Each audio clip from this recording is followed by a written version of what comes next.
જય સ્વામિનારાયણ વિદ્યાર્થીઓ, good afternoon.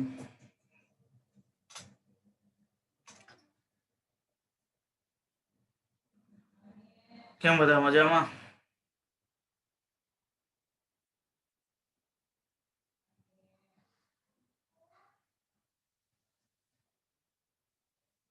છેલ્લે આપણે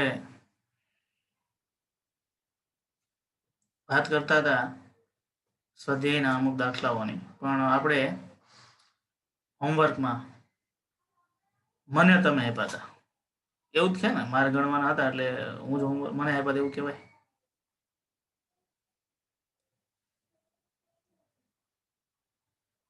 તો આપણે ઉદાહરણ નંબર 7 અને 8 વચ્ચે બાકી હતું, અને એની સાથે સાથે સ્વાધ્યાયના પણ 10મો અને 11મો દાખલાના સોલ્યુશનમાં બહુ મજા નહોતી આવતી. એટલે એ 4 દાખલાઓ મેં લખીને તમને વોટ્સએપ કર્યું હતું, એ પહેલા આપણે સમજી લઈએ.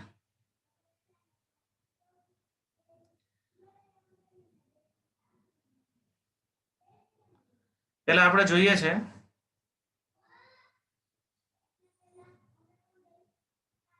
ઉદાહરણ નંબર 7. એક બ્લોક કે જેનું દ્રવ્યમાન 1 કિલોગ્રામ છે તેને સ્પ્રિંગ સાથે બાંધેલો છે. સ્પ્રિંગનો બળ અચળાંક 50 ન્યૂટન પ્રતિ મીટર છે. બ્લોકને ઘર્ષણ રહિત સપાટી પર t બરાબર 0 સમયે તેને સંતુલન સ્થાન પાસેથી એટલે x બરાબર 0 આગળ સ્થિર સ્થિતિમાંથી ખેંચી, એટલે ખરેખર ગતિની શરૂઆત આપણે અહીંથી કરી. t બરાબર 0 એ તમે અહીંથી આમ ખેંચી અને તમે x બરાબર 10 સેન્ટીમીટર લાવવામાં આવ્યા. એટલે જે એના સંતુલન સ્થાને છે એનાથી તમે 10 સેન્ટીમીટર જેટલું એને પ્રારંભિક કંપ વિસ્તાર આપ્યો, કંપ વિસ્તાર આપેલો છે. તો જ્યારે તે મધ્યમાં સ્થાનથી 5 સેન્ટીમીટર દૂર હોય એટલે સ્થાનાંતર આપણને y આપ્યું છે, ત્યારે એને ગતિ ઉર્જા, સ્થિતિ ઉર્જા અને કુલ ઉર્જાને ગણવા. એટલે કંપ વિસ્તાર અને સ્થાનાંતર બે આપ્યા છે, એના બધી ગતિ ઉર્જા, સ્થિતિ ઉર્જા ગણવાની છે. બળ અચળાંક આપ્યો છે, પદાર્થનું વજન આપ્યું છે. આ લોકોએ ઓમેગાની ગણતરી કરી છે, પછી સાદરૂપ આપ્યું છે. ખરેખર ઓમેગાની ગણતરીની જરૂર નથી. એટલે ટેક્સ્ટ બુકની જે રીત છે એ આપણને અઘરી પડે છે, ઊંધો કાન પકડાયો છે. એટલે મેં તમને જે સોલ્યુશન લખીને મોકલ્યું ને એ સોલ્યુશન પ્રમાણે આપણે જોઈએ.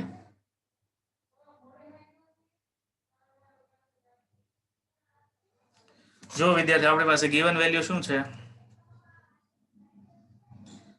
તો m બરાબર 1 કિલોગ્રામ, k એટલે બળ અચળાંક 50 ન્યૂટન પ્રતિ મીટર, મહત્તમ સ્થાનાંતર જેને આપણે કંપ વિસ્તાર કહીએ છીએ 10 સેન્ટીમીટર એટલે કે 10 × 10⁻², સ્થાનાંતર y બરાબર 5 સેન્ટીમીટર એટલે 5 × 10⁻² મીટર.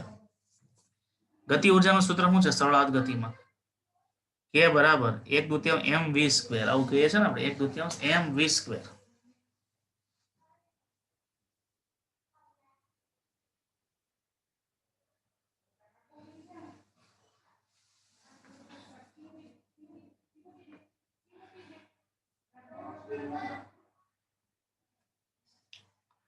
v ની જગ્યાએ શું થાય?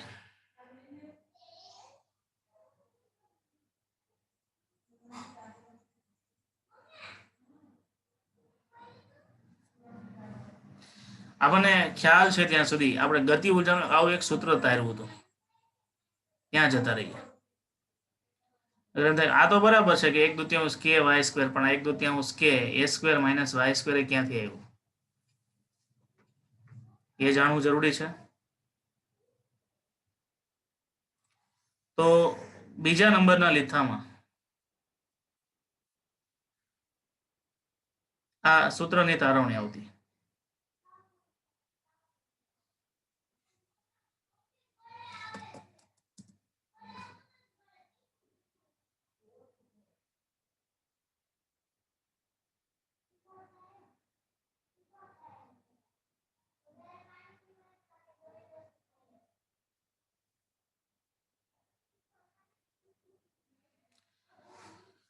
અહીંયા ધ્યાન એ રાખવાનું છે કે k બરાબર 1/2 m omega square a² - y², કારણ કે mv², પણ v બરાબર શું છે? તો ઓમેગા એ સ્ક્વેર માઇનસ વાય સ્ક્વેર છે, ઓમેગા સ્ક્વેર એ સ્ક્વેર માઇનસ વાય સ્ક્વેર મૂકી શકીએ. એટલે આમાં ઓમેગાની કિંમત સીધી મૂકી દીધી છે. પણ વિદ્યાર્થી આપણે જાણીએ છીએ એમ ઓમેગા સ્ક્વેર બરાબર કે થાય કે ન થાય? એમ ઓમેગા સ્ક્વેર બરાબર શું છે? કે. બરાબર.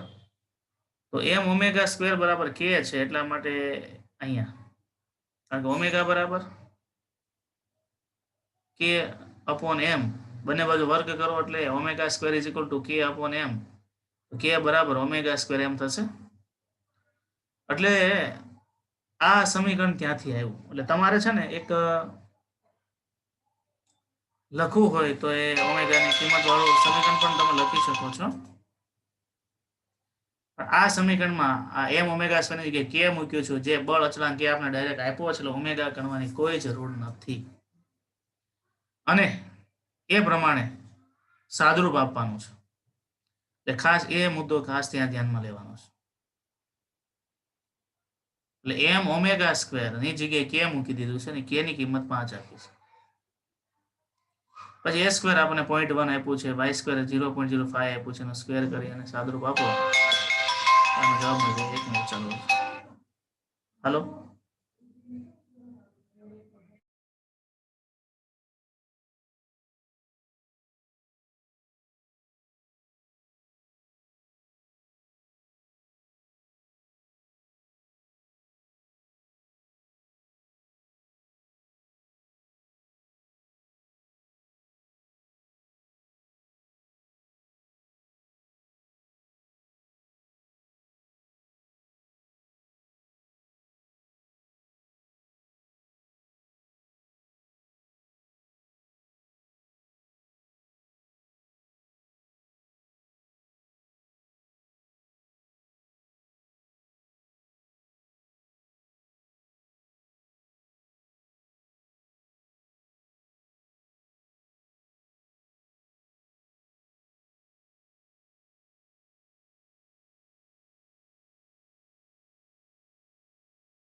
વિદ્યાર્થીઓ મારો અવાજ આવે છે? રાઇઝન કરો છો? રામાણી? Okay okay.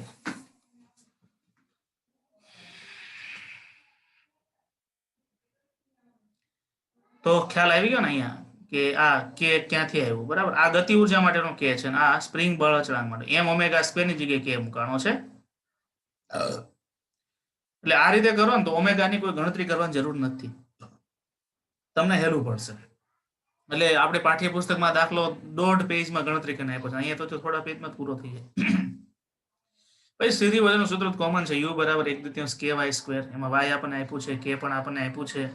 એનું સાદુરૂપ આપણે સ્થિતિ ઉર્જા મળે અને કુલ ઉર્જા ગણવાની છે, તો કુલ ઉર્જા E બરાબર u પ્લસ કે કરો તો આ રીતે જવાબ મળે. બરાબર. એટલે આવી રીતે આ દાખલાનું સોલ્યુશન છે, અને આ રીતે કરો તો તમને બહુ સરળ પડે. બુક પ્રમાણે કરો તો તમને બધું હાર્ડ પડશે. બરાબર. આ ટાઈપનો કોઈ MCQ હોય તો તમે ડાયરેક્ટ આ રીતે જ એને સોલ્વ કરો તો તમને ડાયરેક્ટ જવાબ મળી જાય. ત્યાર પછી વિદ્યાર્થીઓ આપણે આગળ જઈએ. ઉદાહરણ નંબર 8 ની પહેલા રકમ જોઈ લઈએ તો એના સોલ્યુશનમાં એક્ઝેક્ટ આપને ખ્યાલ આવશે.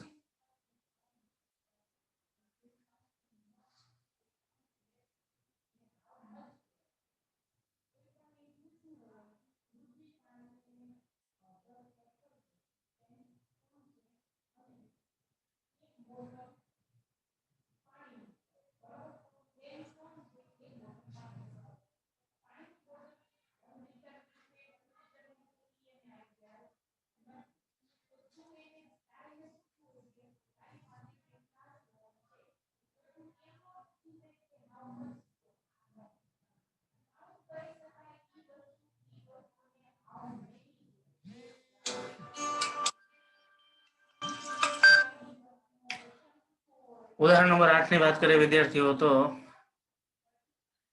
એક 50 ન્યૂટન મીટર સ્પ્રિંગ અચળાંક એટલે કે બરાબર 500 ન્યૂટન પ્રતિ મીટર નો સ્પ્રિંગ અચળાંક ધરાવતી સ્પ્રિંગ સાથે 5 કિલોગ્રામનો કોલર પટ્ટો જોડેલો છે.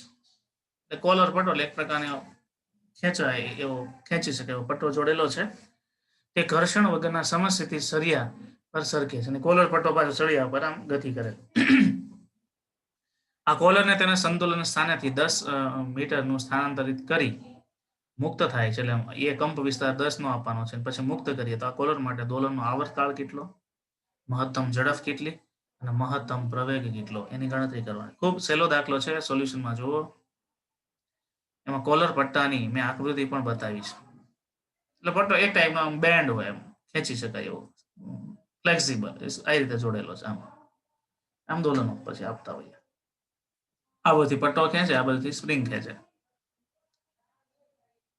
તો m બરાબર 5 કિલોગ્રામ, k બરાબર 50 ન્યૂટન પ્રતિ મીટર, કંપ વિસ્તાર a બરાબર 10 સેન્ટીમીટર એટલે 0.01 મીટર. આવર્તકાળનું સૂત્ર શું છે વિદ્યાર્થીઓ? t બરાબર 2π√m/k.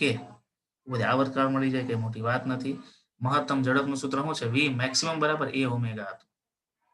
અને મહત્તમ ઝડપ ક્યાં થાય? મધ્યમાન સ્થાને. મધ્યમાન સ્થાને y બરાબર 0 થઈ જાય એટલે ઓમેગા રૂટ a² - y² હોય એમાંથી y² 0 એટલે રૂટ a² છે એનું વર્ગમૂળ કાઢી એ થઈ જાય એટલે v મેક્સિમમ બરાબર a ઓમેગા આવશે.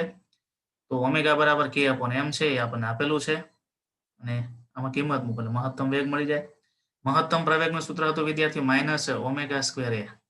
માઇનસ આવે ω² એટલે k/m થઈ જાય અને એ તો આપેલું છે, એમાં કિંમત મૂકો એટલે આપણને મહત્તમ પ્રવેગ મળી જાય છે. બરાબર. ત્યાર પછી સ્વાધ્યાયનો 10મો દાખલો છે અને એના પછી સ્વાધ્યાયનો 11મો દાખલો છે. તો ચલો એ જોઈ લઈએ.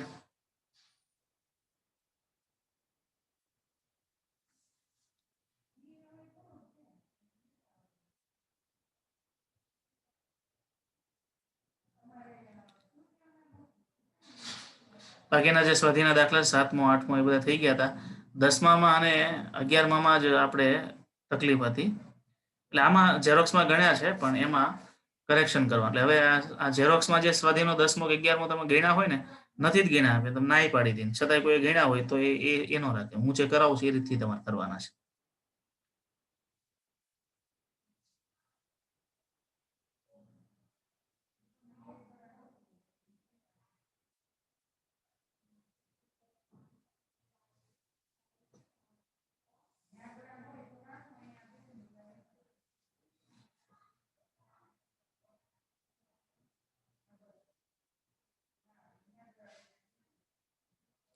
ઇવન 11મો મેં તમને કરાવ્યો હતો પણ એનું સોલ્યુશન છે ને એ બહુ લેન્ધી હતું ને આપણે કાલે એમાં બહુ મજા નહોતી આવતી.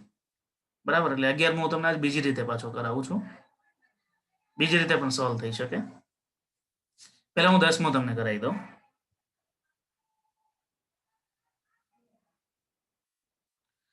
તો 9મા દાખલો આપણે જોયો આગળ 2 દિવસ પહેલા. એમાં સ્પ્રિંગ ખેંચાયેલી ન હોય ત્યારે દ્રવ્યમાન સ્થિતિ x બરાબર 0 લઈ અને ડાબીથી જમણી તરફ દિશાને ધન ગણી અને તરીકે લઈએ છીએ. ખેંચાયેલી ન હોય ત્યારે એને આપણે x બરાબર 0 સ્થાન ગણીએ છીએ. પછી ડાબીથી જમણી બાજુ જઈએ એને આપણે ધન x. આપણી પરિસ્થિતિ છે એમ જ. સ્પ્રિંગ જ્યારે ખેંચાયેલી નથી ત્યારે 0 મધ્યમાન સ્થાને છે. જમણી બાજુ ખેંચો એ ધન x ની દિશા થઈ અને આપણે ધન તરીકે લઈએ. અને દોલન કરતા આ દ્રવ્યમાન આપણે જ્યારે સ્ટોપવોચથી શરૂ કરીએ તે ક્ષણે આ દ્રવ્યમાન મધ્યમાન સ્થાને, મહત્તમ ખેંચાયેલી સ્થિતિ પર અને મહત્તમ સંકોચિત સ્થિતિ પર હોય ત્યારે દરેક કિસ્સામાં x વિરુદ્ધ t વિધેય તરીકે દર્શાવો. જુદા જુદા સ્થાન માટે x અને v ના વિધેય તરીકે બતાવો. x ને t નું વિધેય એટલે સમીકરણ દર્શાવવાનું. x ને સમયના વિધેય તરીકે મેળવવાનું છે. એનો મતલબ તમારે x નું એટલે ગતિનું સ્થાનાંતરનું સૂત્ર મેળવવાનું છે. એને વિધેય તરીકે આપણે નથી કે હું તમને સંકલન વિકલન સમજાવ્યું ત્યારે મેં તમને એક ઉદાહરણ આપ્યું હતું y બરાબર 4x. ત્યાં કીધું હતું કે y છે એ x નું વિધેય છે. પછી આપણે વેગના કિસ્સાઓ જોયા કે ભાઈ માનો કે તમને વેગનું સમીકરણ સ્થાનાંતરનું સમીકરણ આપ્યું છે 2t² + 3t અને એના પછી વેગ મેળવવાનું કહે તો ત્યાં ખરેખર x છે એ સમયનું વિધેય તરીકે આપણે સમીકરણમાં બતાવ્યા. એટલે ત્યાં આપણે x ને આપણે સ્થાનાંતર કહેતા હતા. તો અહીંયા પણ શરૂઆત ગતિમાં સમય સાથે જ સ્થાન બદલાય છે એટલે સ્થાનાંતર કહી શકાય. તો વિધેય તરીકે દર્શાવો સરળ માટેના આ વિધેય આવૃત્તિ, કંપવિસ્તાર અથવા પ્રારંભિક કળાના બીજા કરતા કેવી રીતે અલગ પડે છે. દરેક કિસ્સામાં બધું જુદું જુદું શું છે એ પણ આપણે બતાવવાનું છે.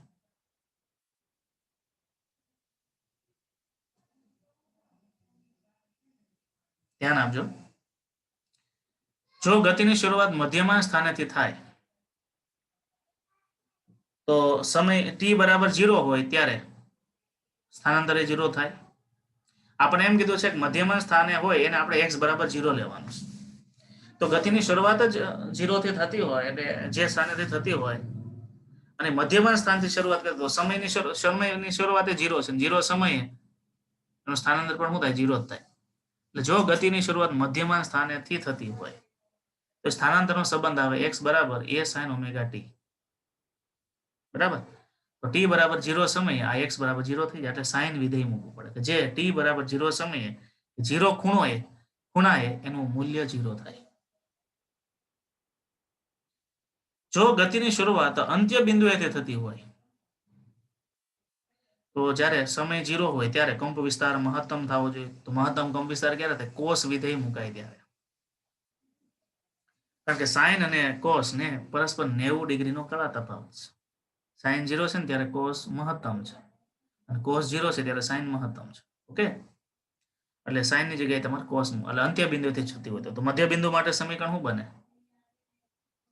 આ દાખલો છે ને એ સ્વાધ્યાયના 9માં પરથી કરવાનો. સ્વાધ્યાયમાં 9માં દાખલામાં જુઓ તો તમે કંપ વિસ્તારની ગણતરી કરેલી છે તો આપ્યો છે અને ઓમેગાની ગણતરી પણ આપણે સ્વાધ્યાયના 9માં દાખલામાં કરેલી છે.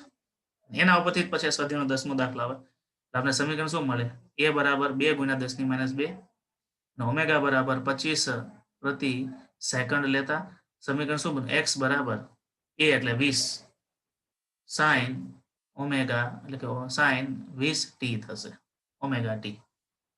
અને મધ્યમાં સ્થાનથી થતી હોય એટલે પ્રારંભિક કળા છે એ કેવી હોય? 0 હોય. બરાબર. એટલે આ રીતે સમીકરણ બને. પણ અહીંયા છે ને 10⁻2 છે ને મીટરમાં લીધું છે ને અહીંયા 20 કર્યું છે એ સેન્ટીમીટરમાં લીધું છે. બરાબર. એટલે તમે સેન્ટીમીટરના સ્કેલમાં રાખો તો વાંધો નથી. પછી અંત્ય બિંદુ માટે પણ કંપ વિસ્તાર પ્લસ ઓર માઇનસ એટલો લેવો પડે અને સમીકરણ છે x બરાબર ±1 cos omega t. Plus or minus ની કિંમત આ મૂકી દો એટલે x બરાબર ±20 cos 20t એમ થશે.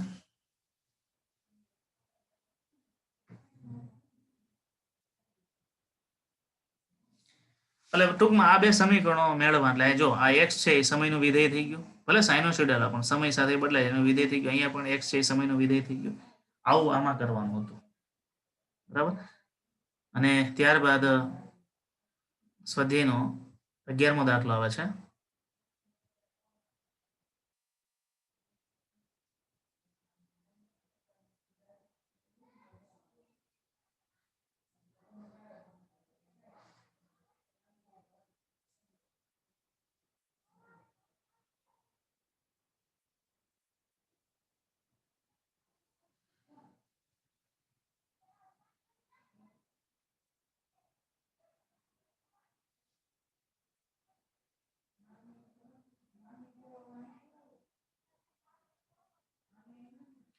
હવે સ્વાધ્યાયનો જે 11મો દાખલો છે ને એની આ રીત છે એ રીતે થઈ શકે પણ આ લેંધી પડે છે. એના કરતાં તમને સરળ રીત આપું.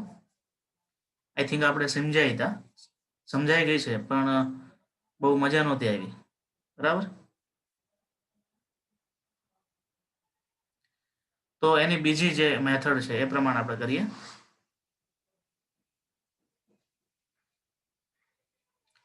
આપણે વર્તુળમય ગતિ દર્શાવેલી છે અને એની ત્રિજ્યા અને એનું પ્રારંભિક કળા એ બધું પણ મૂકેલું છે. એ ઘડિયાળની દિશામાં છે અને ઘડિયાળની વિષમ દિશામાં છે એ પણ વાત બતાવેલી છે. તો દરેક કિસ્સામાં x નો પ્રક્ષેપ ને અનુરૂપ આવર્ત ગતિ મેળવે x નો પ્રક્ષેપ તો મેળવવાનું છે. સમીકરણ મેળવવાનું. આના ઉપરથી સમીકરણ કેવી રીતે થાય એની જે રેફરન્સ બુકમાં રીત આપી બહુ શોર્ટકટ વાળી છે. એ પ્રમાણે હું ગણાવું છું. બરાબર.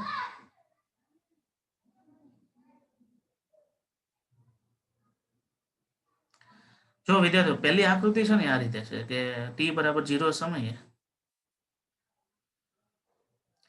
ગતિની શરૂઆત અહીંથી કરે છે અને હવે એ અહીંયા પહોંચ્યો છે.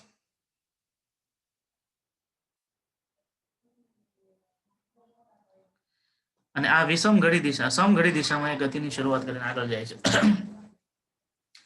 ધારો કે એ જ્યારે અહીંયા પહોંચે છે ત્યારે એ આની સાથે થીટા ખૂણો બનાવે.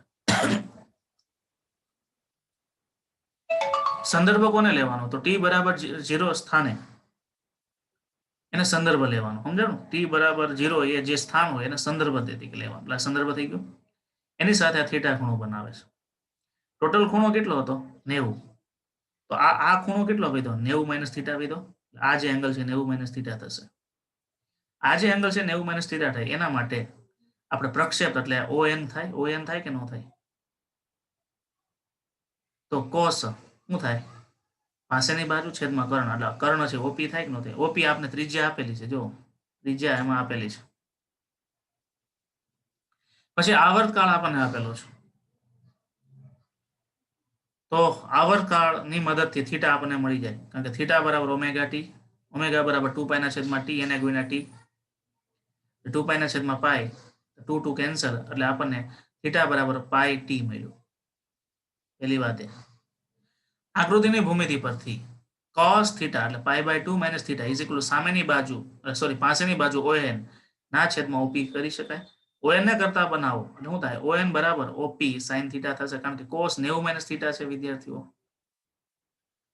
પાઈ બાય 2 માઇનસ થીટા એટલે પાઈ બાય 2 ક્યાં થશે? અહીંયા થશે. માઇનસ થીટા એટલે અહીંયા આવે ઓલ એસ. બરાબર. એટલે શું થશે? વિધેય બદલાઈ જશે. વિધેય શું કા બદલાશે? તો કે કોસ નું સાઇન થઈ જાય અને પાછું ઓલ એસ ત્યાં કોસ માઇનસ હોય એટલે આ માઇનસ વેલ્યુ આવશે. એ અહીં મૂકી છે, અહીં નથી મૂકી, પણ અહીં માઇનસ સાઇન આવે. એટલે અહીંયા મૂકો તો ભલે, અહીંથી લઈને અહીંયા મૂકો તો ચાલે. આ પ્રક્ષેપ માઇનસ બાજુ માઇનસ કરીને મૂકો તો ચાલે. એટલે એ માઇનસ અહીંયા મૂકી દો એટલે ઓપી એને ગુણ્યા માઇનસ સાઇન થીટા. સર આમાં કોસ તો પહેલા ચરણમાં નો થાય, પાઈ બાય 2 માઇનસ છે એટલે. એક મિનિટ ઉભા રહો તો. પાઈ બાય 2 એટલે અહીંયા પાઈ બાય 2 માઇનસ થીટા. હા સોરી, એ પહેલા ચરણમાં એ બરાબર છે, પણ તમારો પ્રક્ષેપ આ ON ની વેલ્યુ કઈ બાજુ છે? ON ની વેલ્યુ તો ઋણ x માં છે ને, એટલે માઇનસ x મૂક્યું છે. હા એ બરાબર, sorry pi by 2 minus theta એટલે આ બાજુ આવ્યો. તો ON ને છે minus x is equal to a sin theta. તો x બરાબર minus a sin theta. Theta બરાબર શું છે? પાઈ ટી છે. a બરાબર શું છે? 3 છે. એટલે x બરાબર માઇનસ 3 sin પાઈ ટી. આ એનો જવાબ. આ x નો પ્રક્ષેપ એટલે સમીકરણ મળી ગયું. આ પ્રકારના પ્રશ્નો જેડબલ નીટ માટે, કારણ કે આમાં કર્ણને ગમે ત્યાં બેસાડી દી. એટલે અહીંયા બેસાડે તોય સમીકરણ બદલાઈ જાય, અહીંયા બેસાડે તોય બદલાઈ જાય. એટલે આવી પરિસ્થિતિમાં ખાસ તમારે જોવાનું, તમારે પ્રક્ષેપ મેળવવાનો, એટલે કોસ થીટા યાદ રાખવાનો. સંદર્ભ આધારે ખૂણો કેટલો બનાવે એ ગણીને જ તમારે મૂકી દે એટલે થઈ જાય સોલ્યુશન. ચલો બીજી આકૃતિને આપણે સોલ્વ કરીએ એટલે વધારે ખ્યાલ આવશે. બીજી આકૃતિમાં આવર્તકાળ કેટલો આપ્યો છે?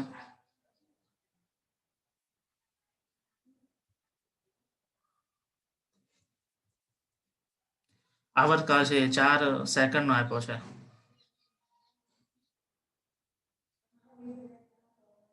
ફરીથી આની જેમ જ અહીંયા સંદર્ભ છે, અહીંયા છે, એની સાથે અહીંયા આ બાજુ ગતિ થાય છે એટલે સીધો જ થીટા બની ગયો.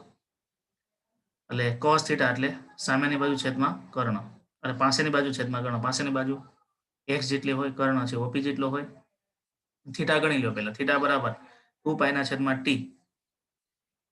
કેપિટલ T છે 4 મિનિટ 4 સેકન્ડ છે એટલે 2 પાઈ ના છેદમાં 4 એને ગુણ્યા t એટલે પાઈ બાય 2 એને ગુણ્યા t. થીટાની કિંમત એ છેલ્લે મૂકવાની છે. ફરીથી ON બરાબર OP cos થીટા, તો x બરાબર a cos થીટા. તો ફરીથી અહીંયા x ની વેલ્યુ માઇનસ છે અને cos થીટા આમાં તો માઇનસ પ્લસ કંઈ કરવાનું જ નથી. થીટા છે સીધો મૂકી દેવાનો છે, કારણ કે 90 બાય એવું કંઈ કરતા નથી અહીંયા. તો a cos થીટા, તો આ x ની વેલ્યુ માઇનસ શું? કારણ કે પ્રક્ષેપ છે એ o થી આ બાજુ એ ઋણ x ની દિશામાં છે, બરાબર. માઇનસ x એની કિંમત 2 cos પાઈ બાય 2 એને ગુણ્યા t. આના પછી x બરાબર મળ્યું -2 cos π/t/2 આ એનો જવાબ. એટલે કાલે જે આપણે ગણતરી કરી ને સ્વાધ્યાયના 11 માં એ લખ્યું હોય તો ભલે લખ્યું ચેક થાય ને એ પણ વેલિડ છે, પણ આ એકદમ શોર્ટકટ છે. એ MCQ તમે જ્યારે ગણશો ને ત્યારે આ રીતે જ કરવાનું, આકૃતિમાંથી તમને આન્સર મળી જાય. બહુ લાંબી બીજી ગણતરી, બહુ વિધેય ફેરવવા નહીં, બહુ સાદરૂપ આપવું નહીં, ડાયરેક્ટ જવાબ મળી જાય. ખ્યાલ આવ્યો કલસરિયા? એટલે હવે છે ને આ ટાઈપના કોઈ પણ તમને લેખામાં MCQ આપ્યા હોય ને કે જેમાં અલગ અલગ, આ એવી મેથડ છે વિદ્યાર્થીઓ કે એકમ વર્તુળ એટલે કે કોઈ વર્તુળમય ગતિ આપેલી છે કોઈ પણ એંગલ માટે, કોઈ પણ સમય માટે, એમાંથી તમે ડાયરેક્ટ સમીકરણ બનાવી શકો. અને આપણે 12મા દાખલામાં શું કરવાનું છે, સમીકરણ ઉપરથી વર્તુળ બતાવવાના છે. તો એની પણ આવી જ રીતે હું એક સોલ્યુશનમાંથી, કાલો દાખલા તરીકે રેફરન્સ બુકમાં જ આવી રીતે એનો અલગથી પાછી એક શોર્ટ મેથડ આપી હોય તો એ શોર્ટ મેથડ પ્રમાણે તમને કાલે ગણતરી કરાવી છે. અહીંયા આજના દિવસ માટે એટલું જ, અહીંયા પૂરું કરીએ. અને કાલે સ્વાધ્યાયનો 12મો દાખલો છે, એ 13મો દાખલો તો આપણે થઈ ગયો છે, 14મો થઈ ગયો છે, મોટા ભાગના થઈ ગયા છે. અમુક જે બાકી છે એની વાત કરી આ ચેપ્ટરને પૂરું કરી દઈશું. પછી બહુ વધારાનું સ્વાધ્યાય એમાં નહીં જઈએ, 19 સુધી કરીશું, કારણ કે એ જે છે ને 17, 18, 19 એ ખાસ કરીને નીટ માટે અને ગુજકેટ માટે અલગ સારા, એમાં મારે તમને વિડીયો બતાવવી પડશે, યુટ્યુબ વાળી વિડીયો. યુટ્યુબ એટલે યુટ્યુબમાં પાણીના છેડાવાળી વિડીયો છે, નળાકારનો ટુકડો તમે પાણીમાં રાખો ને પાણીમાં જે સરળ ગતિ એની વાત છે, સાદા લોલકની વાત છે, એન્જિનની વાત તો કાલે આવી ગઈ. એમાં બહુ લાંબી આમ ગણતરીઓ નથી, બરાબર. પણ જે સ્વાધ્યાયનો 12મો દાખલો છે ને એમાં પ્રોપર આમ મેથડ નથી મળતી, એટલે એ લખવાની ઉતાવળે નહીં કરતા, બરાબર. એનું હું તમને કાલે અલગથી સોલ્યુશન આપું, એ રીતે કરજો. અને પછી આપણે આ 14મો કે 15મો કે જે કાંઈ છે એ બધા દાખલાઓની વાત કરીએ, થઈ જશે. એમાં અમુક તો થઈ ગયા છે ને, ક્યાં ક્યાં થઈ ગયા છે? આ એક 12મો દાખલો બાકી છે, બરાબર. એ કરાવ્યો છે, કરાવ્યો તો પણ આમ બહુ ખબર નહોતી પડી એના જેવું હતું, એટલે એ નથી કર્યો એવું સમજવાનું. 14મો આપણે થઈ ગયો છે, બરાબર, સિલિન્ડર વાળો. પછી 15મો થઈ ગયો છે, પછી 16મો દાખલો થઈ ગયો છે, 17મો દાખલો બાકી, 17, 18 અને 19. એટલે 12, 17, 18 અને 19 આ 4 દાખલાની વાત આપણે કાલે કરીએ અને આ ચેપ્ટરને કાલે શનિવારે પૂરું કરીશું. સારું, અત્યારે કંઈક તમારે કંઈક 4:40 કોઈ પીરિયડ છે એ વાત થઈ હતી કે નથી?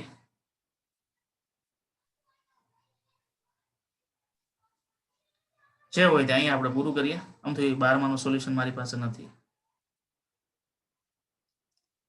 કારણ કે આ રીત પ્રમાણે તમને અઘરું પડશે. હું તમને લખેલો એ રીતે કરાવું છું. સારું, જય સ્વામિનારાયણ.